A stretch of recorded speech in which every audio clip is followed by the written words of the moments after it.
एक बिजनेसमैन अपने होटल के कमरे से एक सिल्वर आइस बकेट पकड़े बाहर निकलता है। वो खाली हॉलवे में चारों ओर देखता है जब तक उसे वो नहीं मिल जाता जिसे वो खोज रहा है, एक आइस मशीन। वो अपने कमरे की चाबी अपनी जेब में रखता है और हॉल में पड़ी मशीन की ओर बढ़ता है। जब वो मशीन का बाल्टी में बर्फ भरने के लिए इंतजार करता है तो वो वैसे ही इधर उधर देखता है और उसे कुछ दिखता है। हॉल के अंत में ऐसा लगता है कि कोई कोने से अपना सर बाहर निकालकर उसे देख रहा है, लेकिन फिर वो अचानक गायब हो जाता है। वो इसके बारे में ज्यादा नहीं सोचता है, शायद वो कोई बच्चा खेल रहा होगा। आइस बकेट केवल अभी 1/4 ही भरी है। ये पुरानी मशीन वास्तव में बहुत स्लो है। वो फिर से इधर उधर देखता है और उसे फिर से वही सर कोने में से उसे दिखता हुआ नजर आता है। उसे लगता है कि ये कोई छोटी लड़की हो सकती है, लेकिन जैसे ही वो एक बेहतर नजर डालने के लिए आगे बढ़ता है, वो फिर से उस कोने से गायब हो जाती है। आइस मशीन फाइनली उसकी बकेट को भर देती है। वो इसे उठाकर अपने कमरे की ओर चलने लगता है, लेकिन फिर रुक जाता है।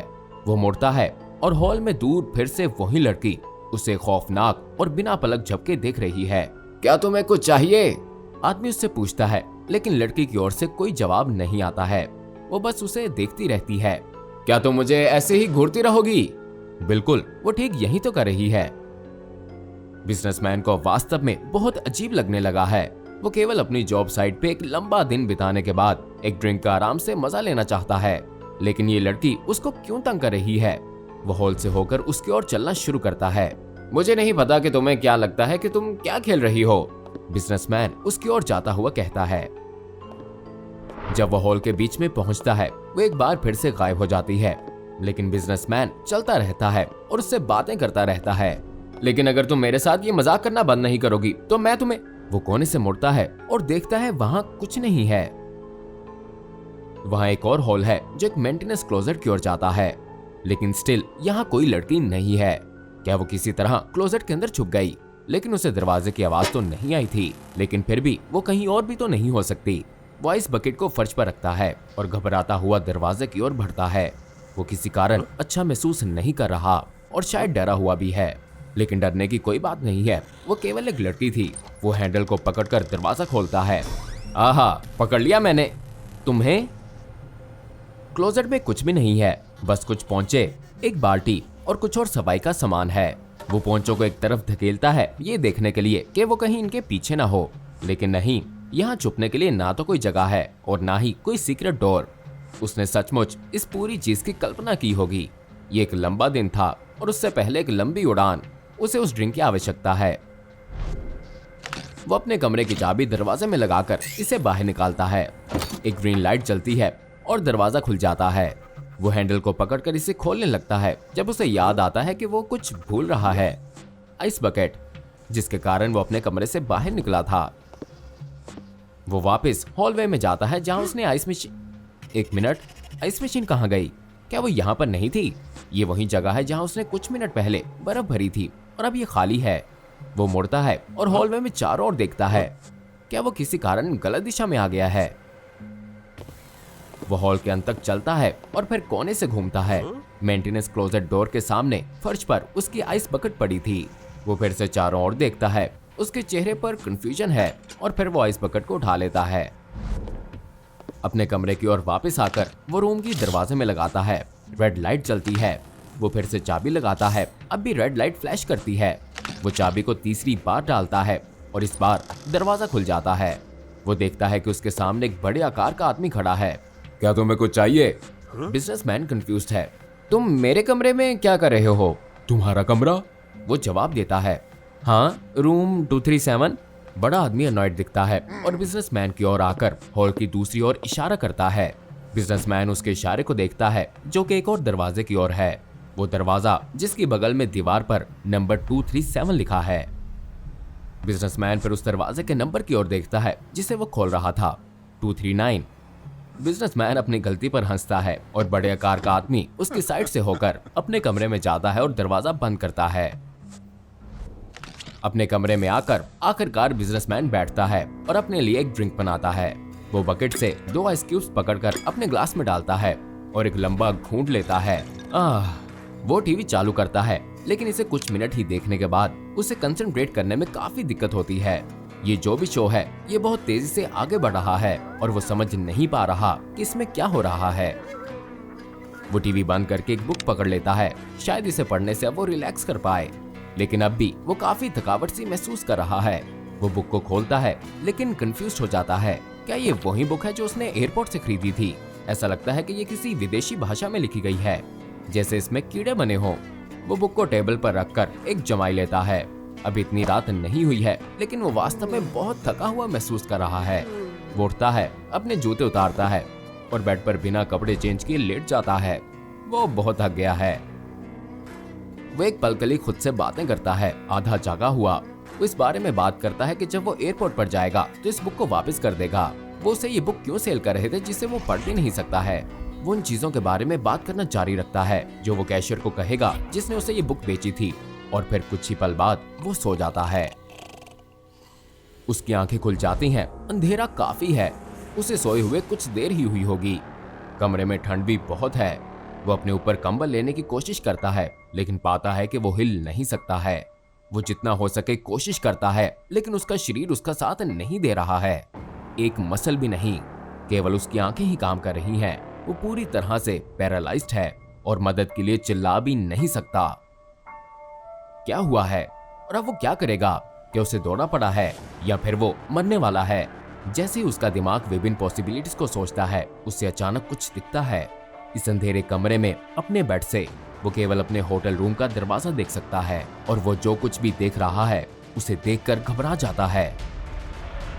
दरवाजे में एक फिगर दिखाई देता है। सचमुच दरवाजे के अंदर मानो जैसे वो ठोस लकड़ी में से गुजर रहा हो। वो भयानक तरीके से डर जाता है और ये चीज उसके कमरे में आकर उसकी ओर देखती है। वो चीखना चाहता है, लेकिन उसका मुंह अब भी पूरी तरह से सुन्न है। ये फिगर उसकी ओर रेंगना शुरू करती है। वो अब देख सकता है कि ये छोटी, स्मूथ और पूरी तरह से वाइट है। वो अपने शरीर को हिलाने की पूरी कोशिश करता है, लेकिन कुछ भी नहीं हो पाता। वो अब खुद से बात भी नहीं कर सकता। वो चीज बेड पर चढ़कर ठीक उसके सीने पर आकर बैठ जाती है। वो प्रार्थना करता है कि वो कोई सपना देख रहा हो, खुद को बार बार जगाने का कहता है। जब वो देखता है कि इस जीव का मुंह केवल उसके बिल्कुल सामने है, ऐसा लगता है जैसे वो किसी तरह से उसे बिना आंखों के देख रहा हो। वो अपने सर को थोड़ा बगल की ओर बढ़ाता है और स्वागत है, मैं डॉक्टर बॉब हूँ और मैं इससे अधिक खुश नहीं हो सकता कि आपने मेरे साथ जुड़े रहने का फैसला किया है, क्योंकि हम आज SCP-5172 को देखने वाले हैं। एक एक्सट्रीमली डेंजरस अनोमली जिसे एक नॉन थ्रेटनिंग नाम से जाना जाता है, उत्तरी अमेरिकी होटल की आइस मशीन्स। SCP-5172 एक ऐसा फिनोमेना है जो केवल उत्तरी अमेरिकी कॉन्टिनेंट में स्थित होटल्स में ठहरने वाले गेस्ट को प्रभावित करता है। यह ज्ञात है कि कैसे और किस तरह से ये गेस्ट को प्रभावित करता है, लेकिन ये सभी कुछ नोटिस करना शुरू कर देंगे उस होटल के हॉलवे में पड़ी आइस मशीन्स जिनमें वो ठहरे हुए हैं। अब आप ये सोच रहे होंगे कि ये तो बिल्कुल सामान्य लगता है, क्या ज्यादातर होटल्स में आइस मशीन्स नहीं होती हैं? अगर आपने भी यही सोचा है तो मेरे पास आपके लिए एक बुरी खबर है, क्योंकि इस बात की बहुत अधिक संभावना है कि आप भी SCP-5172 से प्रभावित हुए होंगे।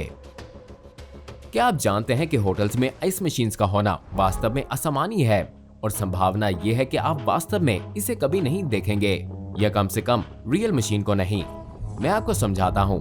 1950 के दशक में holiday in chain of hotels के फाउंडर कैनन विलियम्स को एक ऐसा आइडिया आया जो उनके होटल को बाकी होटल से अलग और ग्राहकों को आकर्षित करेगा, जो उनके कंपेटिटर्स की तुलना में अधिक पर्क्स और एमिनिटीज ऑफर करेंगे।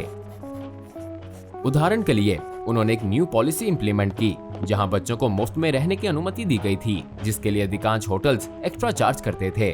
उस समय के होटल्स में एक ये भी पॉलिसी थी कि बर्फ के लिए वो अपने गेस्ट को चार्ज करते थे, लेकिन विलियम्स ने इसे बदलने का सोचा, अपने होटल्स में आइस मशीन्स इंस्टॉल करके। लेकिन अफसोस की बात है कि ये मार्केटिंग स्टंट काम नहीं किया। नए ग्राहकों को होटल में लाने के प्रयास में इन मशीन्स की कॉस्ट पूरी ना हो सकी, जिस कारण इस प्लान को मिड 1960s में बंद कर दिया गया। सभी मशीन्स को हटा दिया गया था, जो कुछ बची थीं, उन्हें भी होटल से निकाल दिया गया, क्योंकि वो भी मेंटेनेंस की कॉस्ट को पूरा नहीं कर पा रही थीं। इस फैक्ट के बावजूद कि ये केवल थोड़े समय के लिए होटल्स में मौजूद थीं, पब्लिक के बीच अब भी व्यापक रूप से ये धारणा है कि लगभग हर होटल में आइस मशीन्स पाई जा सकती हैं। फाउंडेशन द्वारा की गई सामान्य आबादी की एक पोल में 80% से अधिक लोगों ने ये दावा किया कि उन्होंने होटल्स में आइस मशीन्स देखी हैं। ये संख्या जो सच में असंभव है। ये मैस डिल्यूजन कहां से आई और ये क्यों बना रहता है इसका पता भी नहीं चल सका, लेकिन ये सिद्धांत है कि ये किसी भी तरह से SCP-5172 से संबंधित है। 1973 में SCP फाउंडेशन को पहली बार SCP-5172 के बारे में पता चला जब विनिपेग, मैनिटोबा, कनाडा के होटल्स में एक सीरीज ऑफ अनरिजॉल्व्ड मर्डर्स की खोज हुई। फाउंडेशन इन्वेस्टिगेटर्स ने जल्द ही फॉल्स आइस मशीन्स मेमोरीज की खोज की और होटल्स के कमरों में चारों ओर और पब्लिक प्लेसेस में हिडन कैमरास इंस्टॉल किए। इन कमरों में कैप्चर की गई फुटेजेस को देखने के बाद फाउंडेशन को आखिरकार SCP-5172 की अक्रेंस के बाद क्या होता है इसका पता चल गया, जिसे ज़ल्मुना इवेंट का नाम दिया गया है। जब भी होटल में कोई गेस्ट इसे देखता या इस मशीन का उपयोग करता है तब ज़ल्मुना इवेंट शुरू हो जाता है। जिस क्षण में वो इस मशीन का उपयोग करते हैं इवेंट को रोका नहीं जा सकता है यदि कुछ एक्शंस ना किए जाएं तो, जिन पर हम बाद में बात करते हैं। आइस मशीन का उपयोग करने वाले लक्षित व्यक्ति को तुरंत यह आभास होने लगेगा कि उसे कोई देख रहा है। यह आमतौर पर एक अज्ञात व्यक्ति के रूप में होता है जो उन्हें हॉल के अंत से दिखता है जहां इस मशीन स्थित होती है।